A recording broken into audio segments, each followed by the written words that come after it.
নারীর জন্য জান্নাতে যাওয়া খুব সহজ। তার এক পা, নারীর এক পা জান্নাতে এমনি ঢুকে আছে।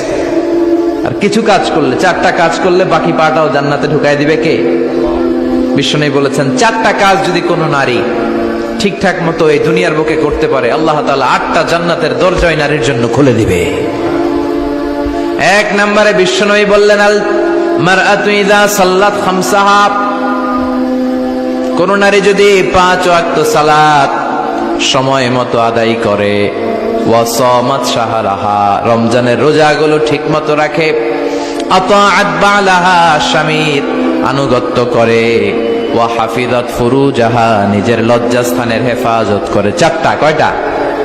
5 ওয়াক্ত সালাত, রমাদানের রোজা, স্বামীর আনুগত্য। এখন এটা উঠে গেছে সমাজে। কে কার উপর ডমিনেটিং করবে এই নিয়ে গুতাগুতি আছে না নাই?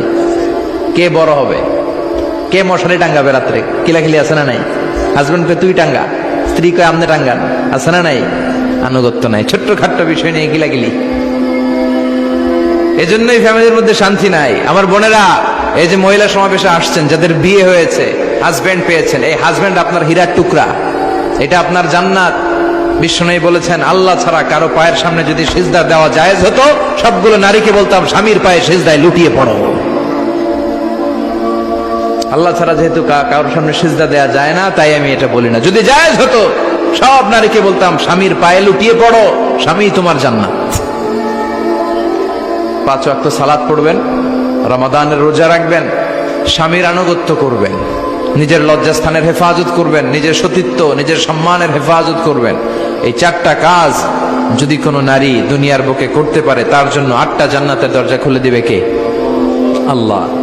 এজন্য বোনেরা, আপনাদের জন্য ইসলাম পালন করা সহজ। আপনারা হচ্ছেন অনেক বড় একটা ইনস্টিটিউশন, কারণ আপনার ছেলে মেয়েদের প্রথম শিক্ষা প্রতিষ্ঠান আপনি নিজেই, তাই না? যারা সিলেটের ছেলে পেরে, এরা সিলেটি ভাষা পারে কেমনে? এর মার কাছ থেকে শিখে। ঢাকায় পোলা পান্ডা ঢাকায় কয় কেমতে? ঢাকার মায়ের কাছে শিখে। নোয়াখালীর ছেলেরা নোয়াখালী হয় কেমনে? ছোটবেলা থেকে মা বলে নোয়াখালী, পানির কয় হানি, পান রে কয় হান, তো ছোট বাচ্চা এটাই শিখে। আমেরিকান ছোট ছোট বাচ্চা ইংরেজি পারে কেমনে? ওর মা থেকে শিখে। তাহলে মা প্রথম শিক্ষা প্রতিষ্ঠান নয়? মা হচ্ছে the first institution for every child. পৃথিবীর সব মানব শিশুর জন্য মা হচ্ছে প্রথম শিক্ষা প্রতিষ্ঠান। এজন্য আমি বলি, বাপ ভালো তার বেটা ভালো তাই, মা ভালো তার ঝি, গাই ভালো তার দুধ ভালো রে, দুধ ভালো তার ঘি।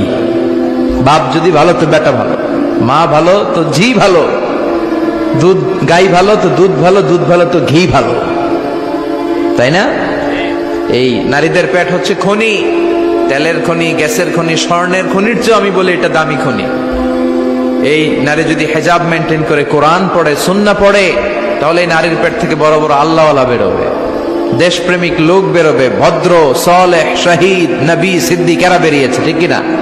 আর এই একই নারী যদি ইসলাম না মানে, স্বামীর আনুগত্য না করে, সালাত না পড়ে, কোরআন সুন্নাহ না মানে, তাহলে এই পেট থেকে বড় বড় ডাকাত, দুর্নীতিবাজ, দেশের সম্পদ যারা লুণ্ঠন করে, অন্যকে হত্যা করে, জুলুম নির্বিচারে করে, এরকম ডাকাত বেরোবে। এই জন্য নারীরা সবচেয়ে বড় সম্পদ। বিষ্ণু বলেছেন, দুনিয়া কুল্লুহা মাতা ওয়া খায়রু মাতা'আদ দুনিয়া আল মারআতু সালিহা। এই দুনিয়ার সব কিছু হচ্ছে সম্পদ, আর এই সব সম্পদের মধ্যে সবচেয়ে দামি সম্পদ হচ্ছে নেককার নারীরা। তার মানে এই জুরিতে যা তোমরা দেখো সব সম্পদ, আর এই সব সম্পদের মধ্যে দামি সম্পদ এই প্যান্ডেলের ভিতরে যারা আছে, এরা নেককার না? নেককার না হলে ওয়াজ শুনতে আসতো?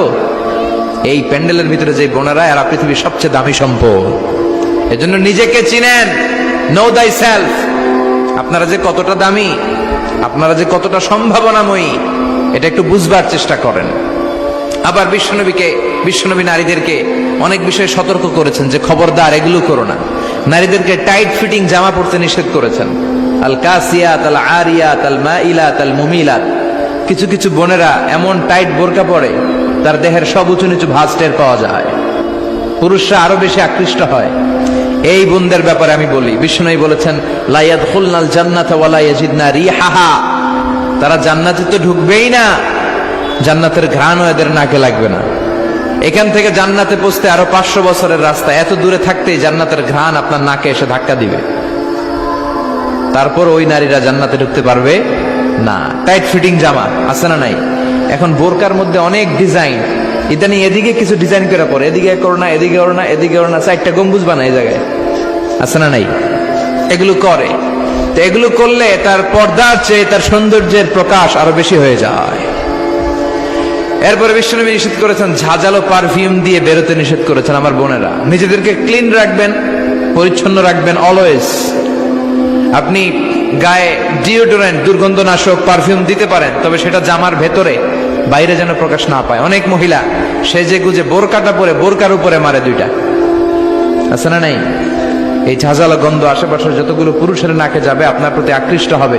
বিশ্বনবী নারীদেরকে জানিয়াদের সাথে তুলনা করেছেন, বলেছেন এরা জিনাকারী, এরা পর্দাওয়ালী নয়, এরা বোরকা পরে বেরোলেও লাভ হবে না, এরা জিনাকারিনী, কারণ এরা এদের গায়ের ঝাঁঝালো পারফিউম সুগন্ধ দিয়ে পরপুরুষকে আকৃষ্ট করার চেষ্টা করেছে। এটা একেবারে নিষেধ, এটা করবেন না। তাহলে টাইট ফিটিং বোরকা পরবেন না, ঢিলে ঢালা পরবেন, পাতলা জামা পরবেন না যে জামা দিয়ে আপনার শরীর দেখা যায়। নাম্বার 3, ঝাঁঝালো কোনো পারফিউম গায়ের মধ্যে মাখবেন না। নাম্বার 4, বিষ্ণু বলেছেন খবরদার আলগা চুল লাগাবে না কোনো নারীরা। লাগায় অনেকে, জুরিতে এগুলা নাই। অনেক নারীর চুল হয়তো ছোট, সে আলগা চুল লাগায়া সুন্দরী সাজে, বিশ্ব সুন্দরী ঐশ্বরিয়া রায় হইতে চায়, আছে না নাই?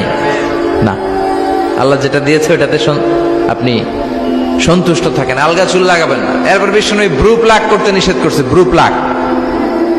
ব্রু প্লাক আছে না? পার্লারে গেলে কিভাবে যেন এদিক দিয়ে ব্রু প্লাক করে একেবারে চিকন করে দেয় এই 2টা, না, এটা নিষেধ। ব্রু প্লাক করতে বিশ্বনবী নিষেধ করেছেন। আমার বোনেরা, আপনারা এটা করবেন না। এরপরে বিশ্বনবী নিষেধ করেছেন তোমরা একে অপরকে লাআনত দিবে না।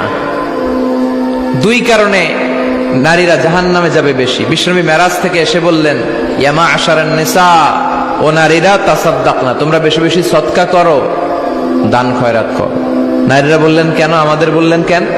বিশ্বনবী বললেন, উরিতুকুন্না আকসারা আহলিন নার, আমি জাহান্নামে দেখেছি পুরুষের চেয়ে নারীরাই বেশি জাহান্নামী হবে।